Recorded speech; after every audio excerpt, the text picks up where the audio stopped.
اهلا بيكم في صباح جديد. النهارده عندنا مناقشه لحوار مهم جدا، وهو احد اهم القوانين اللي صدرت مؤخرا، قانون الاجراءات الجنائيه، واللي راح للسيد الرئيس، والسيد الرئيس طالب بتعديل بعض المواد فيه. في الحقيقه هنعرف اكتر من استاذ القانون، استاذ او الدكتور مصطفى فرغلي عثمان. اهلا بحضرتك، وسعداء جدا وجود حضرتك معانا. اهلا بيك وانا سعيد اكتر والله. صباح جديد على حضرتك. صباح الفل. دكتور مصطفى، القانون النهارده حضرتك شايف ازاي تدخل السيد الرئيس مبدئيا في ان هو هيعيد بعض المواد، او ان هو هيعيد صياغتها او التعديل فيها؟ حضرتك شايف ده ازاي؟ هو حضرتك في ماده في الدستور بتعطي رئيس الجمهوريه الحق في الاعتراض على القانون بعد اصداره من مجلس الشعب. تمام. لان الجهه المنوط بها اصدار القوانين هي الجهه التشريعيه اللي هو يقصد بها مجلس النواب، مجلس النواب بمسماه الحالي يعني. فلما جات مشروع القانون ووافق عليه مجلس الشعب، فالمفترض ان هو كاجراء بيروح لرئاسه الجمهوريه عشان السيد الرئيس يتصدق عليه وبعدين ينشر في الجريده الرسميه. فكان ليه بعض التحفظات على مواد القانون، فمن ثم له الحق في ارجاع القانون لمجلس النواب خلال شهر من ارساله اليه. فهو تحفظ على بعض المواد نظرا لان قانون الاجراءات الجنائيه ده من القوانين اللي هي ممكن تنسف باب الحقوق والحريات العامه في الدستور. لان لو القانون ما وفرش ضمانات محاكمه جيده، سواء كانت في مراحلها المرحله الاولى اللي هي مرحله التحقيق، لان الدعوه الجنائيه دايما بتنقسم الى مرحله جمع الاستدلالات، ودي بتتم بمعرفه ضباط الشرطه او ما يسموهم بمأمور الضبط القضائي. تمام. وبعدين المرحله الثانيه اللي هي مرحله التحقيق اللي هي في النيابه العامه. لما تبقى القضيه تستوفي كافه الوجوه في التحقيق وتبقى جاهزه انها تحال الى المحكمه، بتحال الى المحكمه، ودي المرحله النهائيه بيسميها مرحله التحقيق النهائي اللي هي بعدها بيصدر حكم. تمام. معنى كده ان هو السيد الرئيس لما توقف عند المواد دي فهو تعزيز لحريه حقوق الانسان، عداله، تحقيق عداله اكتر، او يعني ضمان حقوق الانسان في ان هو لما يجي يحبس احتياطيا مثلا ما يتمش استجوابه الا في وجود محامي، يعني بعض في الاجراءات كده حاجات تساعد المتهم او اللي هو هيبقى مقبوض عليه. طبعا هو حضرتك رئيس الجمهوريه يعني تقريبا يعني كان ليه بعض التحفظات الخاصه لزياده ضمانات المتهم في الدعوه الجنائيه. تمام. من ضمن الضمانات ان هو كان في بعض ان هو علق على جزئيه الحبس الاحتياطي. الحبس الاحتياطي ده معناها ان هو اصلا شرع في قوانين الاجراءات الجنائيه عموما، لانه المتهم بيحبس احتياطيا على ذمه التحقيق من اجل التحقيق، او من اجل ان هو ممكن يرى وكيل النيابه بانه المتهم لو خرج دون ان يحبس احتياطيا يبقى في حياه، يبقى في خطر على حياته. طب استاذن حضرتك في النقطه دي، اللي فهمته من خلال يعني التحضير للحلقه انه مثلا في عندنا حبس لمده 3 ايام، او توقيف 3 ايام، او توقيف 7 اللي هو الجديد بقى، الاصدار الجديد ان هو يكون 7 ايام. لا، هو الاصدار الجديد حضرتك عايز يحد من قصه الحبس الاحتياطي، لان العقوبات دايما بتعتمد على حاجه اسمها الاكراه البدني. الاكراه البدني هو احتجاز المتهم على ذمه التحقيق، توقيفه يعني. فهنا كان في بدائل للحبس الاحتياطي، ودي في كل قوانين الاجراءات الجنائيه في العالم يعني. ان ما بيبقاش في بعض البدائل بتستخدم كنوع من الحبس الاحتياطي. فقانون الاجراءات الجنائيه كان لما المشروع راح للسيد الرئيس كان بيحمل 3 بدائل للحبس الاحتياطي. فكان لما تم اعادته لمجلس النواب وتم واجازته في 16/10 جه ب7 بدائل للحبس الاحتياطي. بمعنى ايه؟ ان المتهم مش بالضروره يكون هو متهم بصدد تحقيق في جنايه او جنحه، وبالتالي يتم حبسه احتياطيا. انت كنت بتسمعي مثلا ان وكيل النيابه الحق في حبس المتهم 4 ايام على ذمه التحقيق. لما يراعي التجديد فيبقى قاضي بياخد قاضي الامور، قاضي المحكمه بيجيز تجديد الحبس لمده 15 يوم، وهكذا الى ان تصل الى انها 45 يوم. وبعدين لابد ان يكون هناك سقف للحبس الاحتياطي اللي هو مدته قد ايه؟ هو دلوقتي في القانون الجديد حوالي 16 شهر. 16 شهر 18 شهر 18. اللي فهمته ان هو في الجديد او يعني التعديل عليه اللي هو ما ينفعش يتم حبس المتهم احتياطيا الا ان هو يعرض الملف بتاعه على النائب العام كل 3 شهور. لا دي جزئيه ثانيه خاصه بان هو لما يجي المتهم بيحبس احتياطيا لمده كبيره، فالمفترض ان هو القانون الجديد خوله ضمانه جديده بقى ان هو يعرض ملف الدعوه على النائب العام من اجل يعني هو يشوف الاجراءات واقفه فين، وبالتالي يعني يوجه بانهاء التحقيق بشكل سريع عشان المتهم يعني يفصل في قضيته. فهنا القانون خول المتهم سلطه عرض اوراق القضيه على السيد النائب العام من اجل يعني كضمانه ان هو يتم انهاء اجراءات التحقيق بشكل سريع. تمام. كل 3 شهور طبعا زي ما قال كده. طيب هو اللي انا فهمته برضه او في نقطه حضرتك لو حابب يعني قادر يعني توضحها لنا اكتر، هي موضوع انه لما بيجي المتهم بدل ما يحبس احتياطيا ان هو يمنع مثلا من السفر او ان هو دي اسمها بدائل حبس الاحتياطي، ما يعملش اتصالات تليفونيه باشخاص معينه. بالفعل دي بدائل حبس احتياطي، ومن وجوه البدائل دي ان هو مثلا يعني يلزم المتهم بألا يغادر نطاق جغرافي معين. تمام. بمعنى ان هو ممكن يعني يحد من اقامته. تمام. دي جزئيه. الجزئيه الثانيه لا يجوز له مثلا من الممكن لا يجوز له احراز سلاح او ذخائر، واذا كان مرخص سلاح يسلمه للاسم بشكل مؤقت. الجزئيه الثالثه ان هو ممكن يراقب هذا المتهم بواسطه وسائل تقنيه المعلومات، التقنيات المعلوماتيه اللي موجوده حاليا. بس هي المشكله ان هو كده بيبقى عارف اكيد ان هو مراقب. طب وايه المشكله؟ ما هو فيعني قصدي ان هو يعني لو حابب يعمل اي حاجه مش هيعملها. لا او هيتحايل عليها. لا هو المراقبه مش معناها ان هو يمنع من حاجه. اصلا هو ليه الحبس الاحتياطي؟ الحبس الاحتياطي او بدائله هو معناها ان المتهم لا يجوز له ان هو يؤثر في سير التحقيق، بمعنى ان هو في الدعوه في دليل يدينه، فلو هو بره ويتصل ببعض الاشخاص زي شاهد مثلا شاهد بيشهد على الشخص بان هو ارتكب هذا الفعل، فلو هو بره يبقى من الممكن ان يؤثر عليه بشكل مباشر ان هو يتراجع عن شهادته او يغيرها، فبالتالي الدعوه فقدت الدليل مهم او دليل ادانه عليه. فقصه الحبس الاحتياطي وبدال الحبس الاحتياطي هو الا يؤثر المتهم على سير التحقيق. تمام. او يخفي بعض الادله، يعني دليل يؤثر يعني من الممكن يثبت عليه التهمه، يمكن يفيد الدعوه. هو مش قصه يثبت عليه التهمه، لان انا اقول لحضرتك حاجه. اتفضل.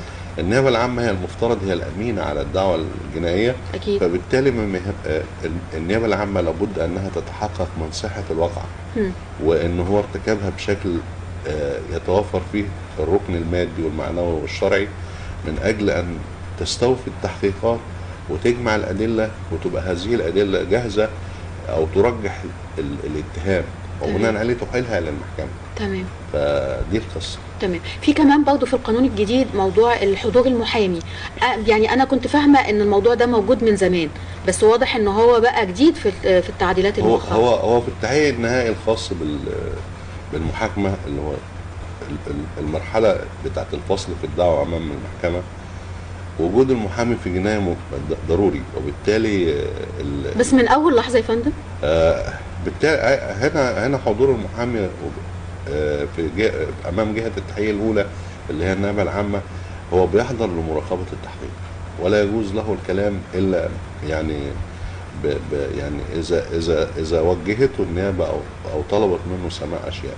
هو بس دوره كمراقب للتحقيق، ان التحقيق بيسير طبقا للضمانات اللي شرعها قانون الاجراءات الجنائيه. يعني لكن هو حضور المحامي ده انا اللي فهمته او يعني اللي وصلني ان هو من لحظه القبض عليه. هو حضرتك دي من لحظه القبض عليه، ده اصلا دي مساعده قانونيه للمتهم. ما انا عارفه طبعا. يعني هو قانون الاجراءات الجنائيه الجديد مش خاص بالبدائل، يعني هو ما ضافش ضمانات في هذه النقطه، ولكنه اتى بشيء مهم جدا. الدعوه الجنائيه كانت بتنظر على درجتين. تمام. فقط، يعني اول مره ينظر ما فيهاش استئناف، يعني يصدر الحكم فلا يحق لهذا المتهم لان هو الطعن عليه بطريقه امام محكمه النقد دي في الدعوه الجنائيه. لكن المره دي بقى قانون الاجراءات الجنائيه جه بدرجه جديده للمتهم ان هو يستطيع استئناف الحكم. يعني الطعن بالنقد ده اللي هو يبقى ليه مرة تانية يعني؟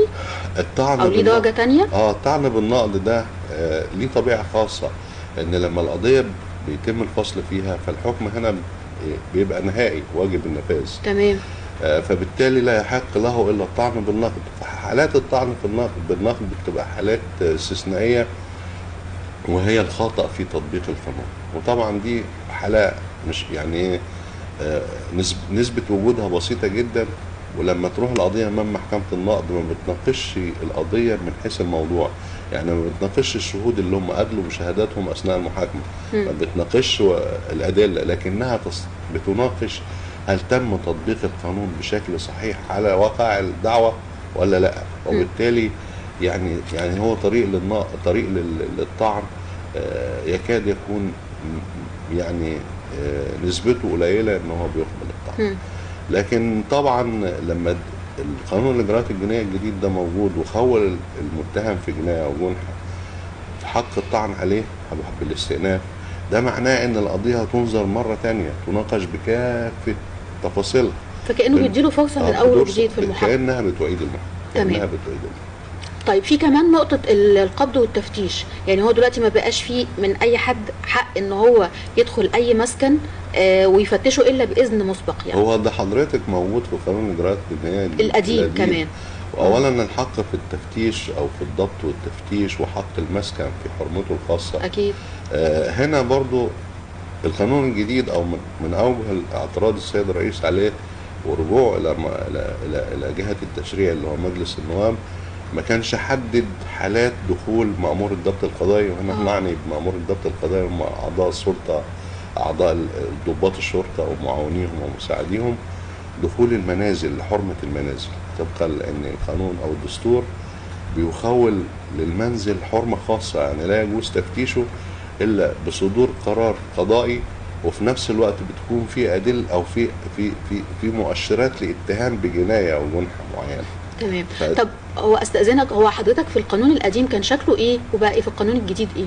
هو كده، بس كان اصلا هنا السيد الرئيس يعني من الممكن لمأمور الضبط القضائي دخول المنزل بدون اذن او بدون في حالة الخطر. ده في القديم. في حالة الخطر، لا في الجديد. في الجديد. فقال في حالة الخطر، فكانت كلمة حالة الخطر دي كلمة فضفاضة وكلمة تعني ممكن تدي معنى واسع وتخول مأمور الضبط القضائي دخول منزل بسبب في اي وقت. فكان التوجيه من رئاسة الجمهورية بأنه لابد أن يكون هناك ضابط لتحديد معنى الخطر، زي الاستغاثة في حالة الغرق أو الحريق أو الكلام ده. فدي حالة خطر محددة. أكيد. فتخول مأمور الضبط دخول المنزل. اللي أتى به القانون برضو أن يعني أنا كنت برضو من الضمانات اللي أنا كنت أحب أشوفها أن النيابة العامة يكون دور المحامي فيها افعل شويه، يعني معناها ان هو يعني مفعل اكتر يعني يعني يبقى له الحق في ان هو يعني يدافع عن المتهم او وجود المحامي في ضمانه من ضمانات المحاكمه النهائيه اللي هي حق رد القاضي في حالات معينه بيخولها القانون للمتهم بانه هيرد القاضي اللي هو يتم محاكمته. تمام. إذا توفرت هذه الحالات اللي هو يعني يعني يحول لقاضي تاني يعني يبقى له رأي آخر. فهنا كان المفروض أو أنا كنت أحب أشوف في القانون الجديد أن للمتهم الحق في رد عضو النيابة زي القاضي بالظبط، لأن ده عضو قضائي بيمارس تحقيق أولي والتاني عضو قضائي بيمارس تحقيق نهائي. فللأسف ما كانتش موجودة. فبرضه كان في حاجة اسمها في الدعوة الجنائية حاجة اسمها مستشار الإحالة، وده كان موجود في القوانين القديمة وتم يعني إلغاء هذه المرحلة، لأن المرحلة بين مرحلة التحقيق الابتدائي في النيابة العامة ومرحلة التحقيق النهائي لابد أن بعد ما النيابة تستوفي القضية بتعرض الأوراق على مستشار الإحالة ده اللي هو بين الحالتين. فمستشار الإحالة هو اللي بيدي الأمر بإحالة الدعوة إلى المحكمة أو عدم إحالتها أو إرجاعها للنيابة لاستيفاء التحقيق. تمام. لأن طالما الدعوة خرجت من النيابة وكان من المفترض انها تستوفي جانب من جوانب التحقيق، فالمحكمة لا تعيد القضية إلى النيابة لاستيفاء هذا الجانب المنسي أو الجانب اللي هي كانت ترى إنها تستوفيه. فكان مستشار الإحالة يمثل ضمانة إن الدعوة مستوفية لكافة شروط الإحالة، فبالتالي بيحلها الأحكام. جه القانون ده في قانون الإجراءات الجنائية لغى مستشار الإحالة وانعقد الاختصاص للمحامي العام. فكنت أعمل برضو من ضمن الآمال ان القانون الإجراءات الجنائية الجديد يعيد مستشار الإحالة مرة ثانية. يعني ده كان موجود ولكن موجود. بعد كده ما بقاش موجود في القانون الجديد. تم إلغائه. فلما وبعدين اقول لحضرتك حاجه، هو قانون الإجراءات الجنائية لابد انه يتغير، لان حتى الجرائم عامه بقت بشكل احدث، شكلها اختلف.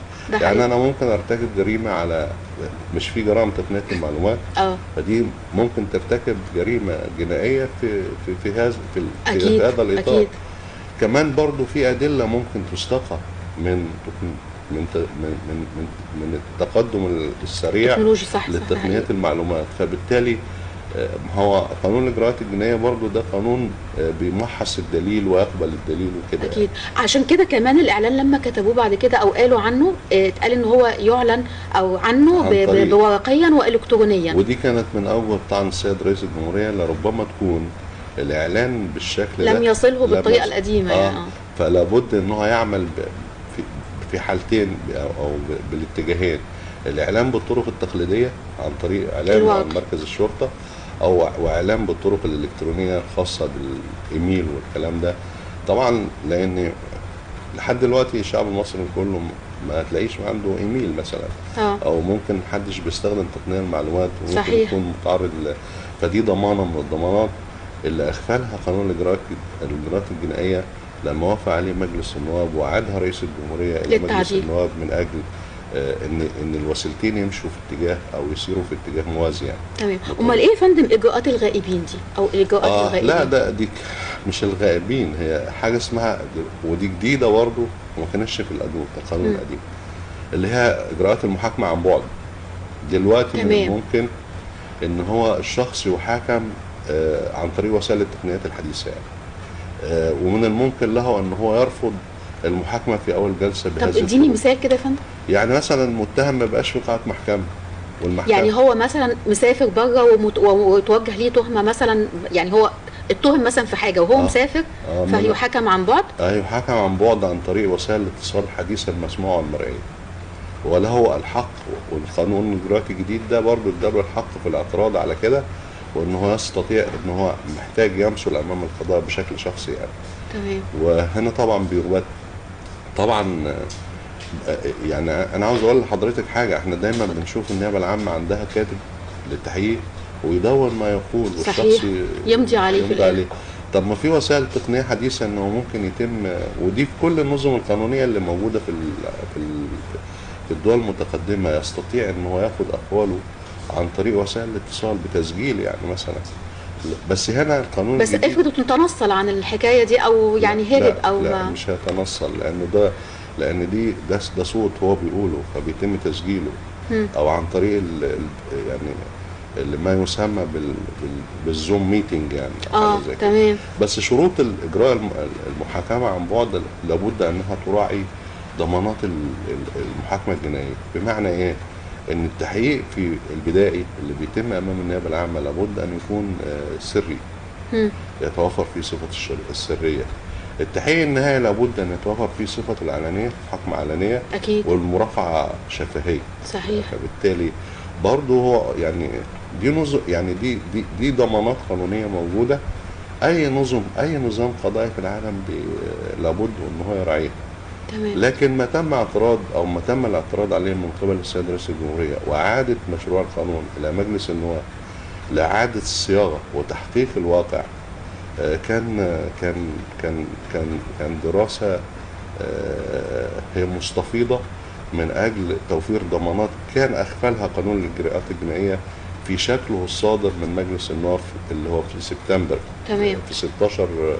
في 16 أغسطس اللي هو المنتهي عمله واللي احنا يعني لا مش المنتهي، القانون الجديد. انا بتكلم على مجلس النواب لما راح للقديم، مش كده؟ راح لمجلس النواب القديم، واحنا دلوقتي منتظرين التشكيل الجديد. لا هو خلاص القانون تم اصداره، هو خلاص يعني. طيب تم اصداره، ليه بقى هيتم العمل بيه في شهر اكتوبر 26؟ لان يعني مراكز الاتصال المخول بيها انها تخطر المتهم بوجود جلسه وبتحقيق مش موجوده حاليا، فلا بد ان تعمل وزاره العدل على تحقيق هذه المراكز، فمش هتتم خلال ايام يعني، لازم تاخد وقتها. فبالتالي ارجاء تطبيق القانون الى بدايه السنه القضائيه الجديده من اجل التجهيز الى تطبيق مواد هذا القانون يعني. هو على كل اللي بنشوفه دلوقتي ان اي قانون بيصدر بياخد له وقت عشان ينفذ او يطبق بشكل مش فعلي. كل قانون يعني لا، مثلا قانون الايجارات برضه بيديله مهله، بيعملوه على مراحل. دي مراحل تمهيديه لتطبيق القانون، لكن في قانون ممكن يصدر يعني وينص في الجريده وتاني يوم على طول يشتغل، ان هذا القانون ينفذ في اليوم التالي لنشره في الجريده. تمام. فبالتالي بيشتغل. يعني مش كل القوانين بتاخد لها وقت علشان تنفذ. القانون ده بقى برضه في القانون الجديد ده حاجه اسمها التعويض عن الحبس الاحتياطي، وده ما كانش موجود يعني. دي نقطه كبيره جدا. يعني هو ثبت براءته بعد ما اتحبس احتياطي فتره معينه، هو من حقه انه يرجع بتعويض على الجهه وتدفعه الدوله وتدفعه خزانه الدوله، بس ده في حالتين. في حاله وجود يعني في التحقيق الاولي اذا امرت النيابه باقل وجه لاقامه الدعوه الجنائيه، واقل وجه لاقامه الدعوه الجنائيه ان مفيش واقعه جنائيه اصلا ارتكبها عشان يحقق عليه، فبالتالي في هذه الحاله المتهم يقدر يرجع، يستطيع ان هو يحصل على تعويض عن مده الحبس الاحتياطي اللي خده. وبرضه حتى انا اقول لك حاجه، وبرضه في ظل القانون الجديد ده من المفترض ان الحبس الاحتياطي يبقى في اضيق نطاق ممكن، لان في بدائل 7 للحبس الاحتياطي. لان احنا قلنا الحبس الاحتياطي شرع للحفاظ على سير التحقيق، وجود المتهم يعني في وجود او وجود خطر يهدد حياه المتهم خارج يعني كمان خوفا عليه مش بس خوفا منه. طبعا يعني فرض ان واحد ارتكب جنايه قتل، فممكن اهل القتيل لو خرج من القضيه في الايام دي يتعرض للقصاص بقى. فبالتالي برضه القانون الجديد من ضمن الاشياء اللي هو اتى بها حمايه الشهود والمبلغين والمجني عليهم. من الممكن حد يشوف جنايه وما يبلغش عنها نظرا لان هو خايف. صحيح. خايف. فهنا القانون الجديد اداله الحق في اخفاء هويته يعني كمان. بالتالي بس هنا المتهم لابد يعني من الممكن ان يطلب استجواب الشاهد ده اللي هو مخفي الهويه من اجل ان هو يعني حقه في الدفاع. في الدفاع. كمان ادى للشاهد اللي هو اخفى هويته ورأت النيابه انه لابد ان يخفي هويته، ان اي موظف او اي حد يدلي ببيانات عن الشخص اللي اخفى الهويه يعاقب بالحبس والغرامه التي لا تقل عن 50,000 جنيه. ممتاز جدا. بس اخفاء الهويه دي عمرها ما يعني اول ما هتوصل للمحاكم مش هتنفع اخفاء الهويه. لا يعني هينفع. حتى في مش هيجي اسم ولا صفات ولا يعني دايما كنت تشوفي ان بعض الاشخاص مأمور الضبط القضائي في القضايا المعينه لما بيجي يقول ان هو المعلومات اللي استدل بيها على وجود جريمه او على شخص بيتاجر في المخدرات يقول لك علمت من مصادرنا السريه، ولا يستطيع الكشف عنه. ممكن ما يقولش مين. ما يقولش برضه نفس القصه. بس يؤخذ بالكلام ده. يؤخذ. لا مش يؤخذ. هو القاضي في المحاكمه هو الجهه يعني يحكم بما تستقر عليه عقيدته. بمعنى ايه؟ ان في الاوراق في ادله ممكن ياخد بدليل ويرفض دليل يعني. تمام. وممكن ياخد بجماع يعني، بس لابد ان يكون حكمه مسبب، بمعنى انه لما يصدر الحكم يبقى مبني على اسس اكيد في الدعوه. اكيد طبعا.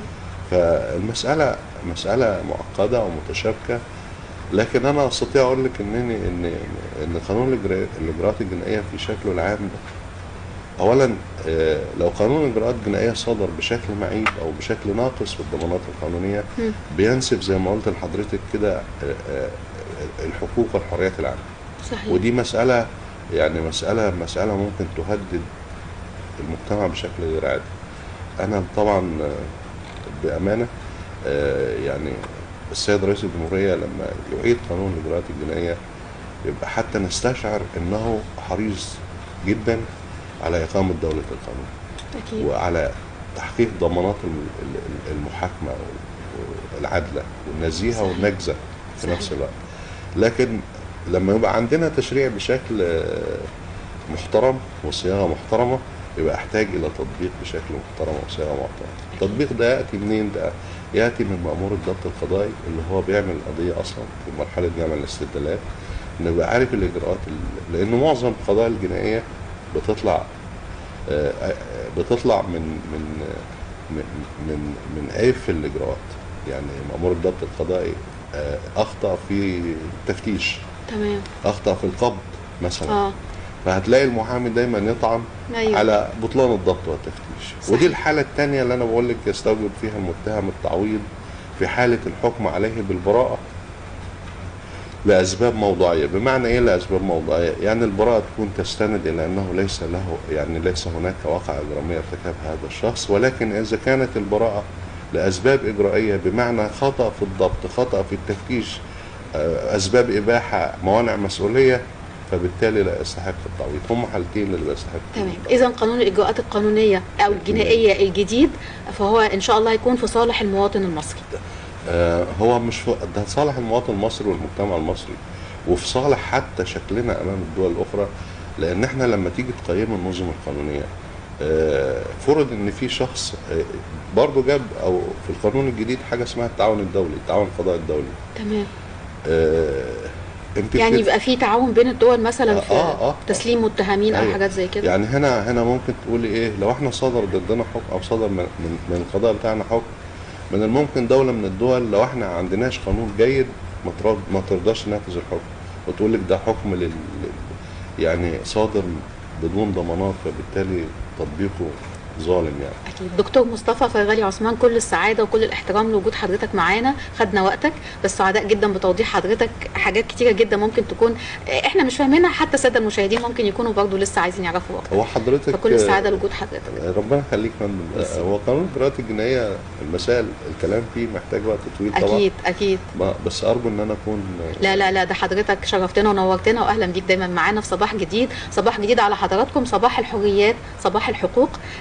باذن الله يكون يوم جديد عليكم سعيد وجديد وكله حريه باذن الله. اشكركم ونشوفكم في حلقه جديده وصباح جديد. شكرا لحضرتك.